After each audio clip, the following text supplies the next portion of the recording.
Okay, happy Sunday racing, bayang karerista. Araw tayo ng linggo, April 28. At shoutout lang tayo saglit kay Boss Ronald Susim at kay Boss Boying Balmes. At pati na rin kay Boss Glenn Santamaria. And pati na rin kay Boss JR Kabansag. Boss, advance happy birthday sa April 29. At yun nga, so good luck sa inyong lahat at happy racing. Sunday racing tayo at meron tayong tatlong highlight race, no? Chairman's Cup, Divisions 1, 2, and 3. At yun nga, medyo maganda yung karera natin ngayon. At simulan na natin yung mga giya natin para sa araw ng linggo, April 28, 2024. Okay, race 1 tayo. Start ng first pick 5. Class 3 and 4 merge to, no? 34 to 39 tsaka 40 to 46 bracket, 1,400 meters ang distansya. Single ko na to, numero 2, Birchton, isang imported horse, napakagaling. At Jeff Sarate yung re-renta dyan, no? Wag lang maabirya, tingin ko kayang-kaya pa niya yung grupo. Pero kung gusto nyo mag-protection, tingin ko yung numero 7 na rin magbibigay ng laban dyan kung sakasakaling gusto nyo mag-protection. Medyo may kagandahan yung kondisyon ng kalahok numero 7 na si Eye in the Sky. Pero ako, single ko na to sa race 1, numero 2, Birchton. Kung gusto nyo pang protection nga, pwede yung numero 7. Okay, next race tayo. Race number 2, start ng winner take all. So, ito na yung Division 3 ng Chairman's Cup. 2,000 meters ang distansya natin dito, no? So medyo mahaba to. First choice natin dito, numero 3, Wild is the Wind. AR Villegas yung re-renda dyan, gamay ng hinete. Isang diremating kabayo at napakatulis nga ng remate nito. At siya nga yung first choice natin dito, no? At baka nga mapabor yung distansya sa kanya. So first choice natin, numero 3, Wild is the Wind. Second choice, yung numero 5 na rin, na si Mimbalot Paul. Sasakay naman ni Jan Alvin Guse. At baka maipwesto ng maganda dahil nga nasa magandang numero siya, no?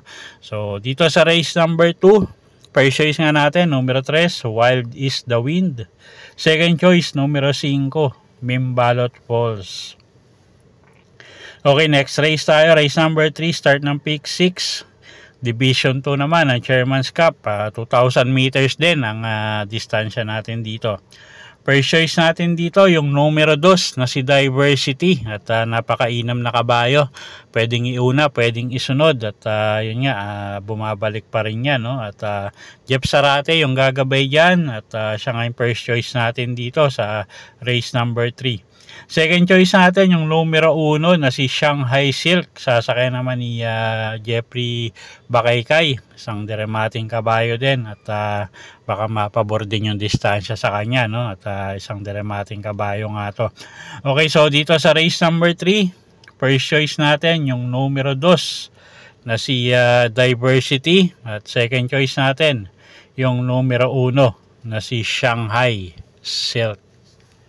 Okay, next race tayo, race number 4, start na second pick 5.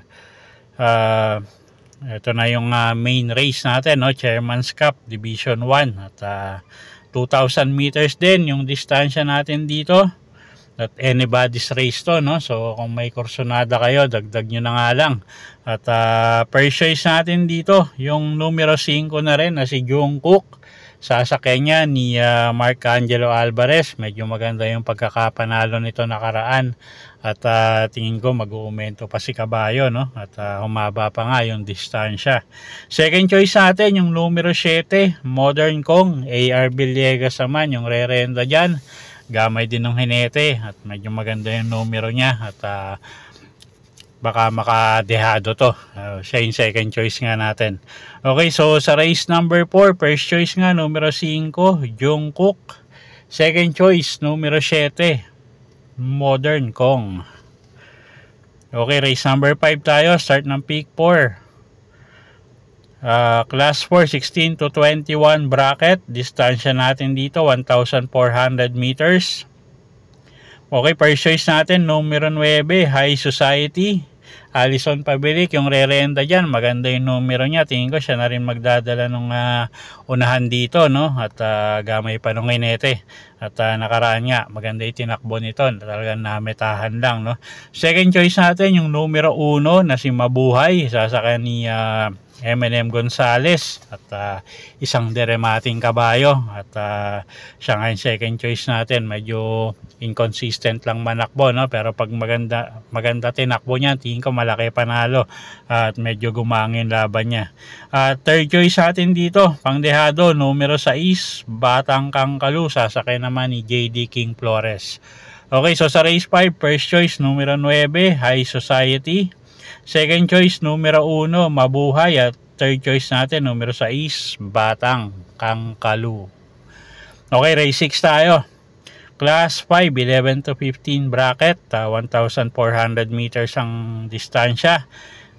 Okay, anybody's race din to, no? First choice natin dito, numero 3, Bantay Sarado, JMS Torque, yung gagabay dyan.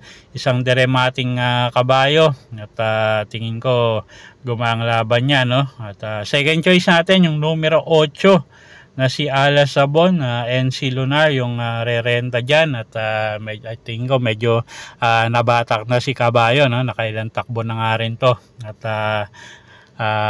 naasahan natin na mag-i-improve yung takbo nito. At kuha kong pangdehado rito, yung numero 2 na si Maki Boy. Gagabayan naman yan, couple entry, no? Maki Boy at Etnad, gagabayan ni Jan Alvin Guse at ni Ace Aguila. Okay, so sa race 6, first choice numero 3, Bantay Sarado. Second choice numero 8, Ala Sabon. At third choice natin pangdehado, couple entry numero 2, Maki Boy at Etnad. Okay, race 7 tayo. Penultimate race. Class 4, 22 to 27 bracket. Distansya natin, 1,400 meters. First choice natin dito, numero 5, Easy Way. Jan Alvin Guse, yung sasakay dyan. At tingin ko pag nakauna to, medyo malaki panalo niya, no? At medyo matapang lumaban sa unahan tong kabayong to. At siya ngayon first choice natin. Second choice, couple entry numero 4, Super Majority at Ninong. Gagabayan naman ni M&M Gonzales at ni JMS Torque. At si Ninong medyo maganda rin itinakbo nakaraan, no? At third choice natin dito, pangdehado, yung numero 1 na si Grand Majesty. Sasakay ni AR Villegas. Okay, so sa race 7, first choice nga natin, numero 5, Easy Way. Second choice, couple entering numero 4, Super Majority at Ninong. At third choice natin pangdehado, numero 1, Grand Majesty. Okay, last and final race tayo, race number 8, class 5, 6 to 10 bracket. Distansya natin, 1,400 meters. Paratingan. Maraming may panalo rito. So, dagdag na lang kayo kung may kursonada kayong dehado. First choice natin, numero 9, Thriller.